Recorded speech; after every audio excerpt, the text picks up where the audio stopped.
Mwanzo wa safari. Jina langu ni Shedrack Enoch, kijana kutoka kijiji cha Mlandizi, mkoa wa Pwani.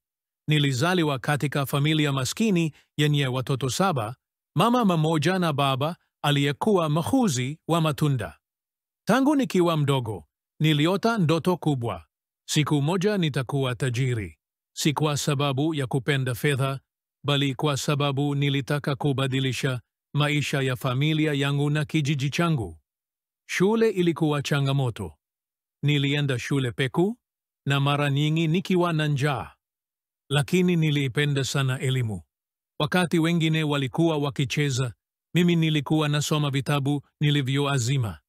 Nilifaulu vizuri darasa la 7 na kupata nafasi ya kujiunga na shule ya sekondari ya bweni, lakini hakuna aliyeweza kulipia ada yangu. Mama aliuza kuku wake wa mwisho na baba akachukua mkopo wa pikipiki kuweza kunilipia muhula wa kwanza. Niliapa sitawaangusha. Mapambano yanaanza katika sekondari. Niligundua kipaji changu cha kutengeneza vitu vidogo vidogo. Nilianza kwa kutengeneza vifaa vya shule kama ruler na cover za daftari kwa kutumia plastiki za zamani. Baadaye niliunda pochi ndogo kutoka kwa vipande vya jeans zilizochanika. Niliziuza kwa wanafunzi wenzangu na pesa hiyo ikawa naisaidia kulipia mahitaji yangu.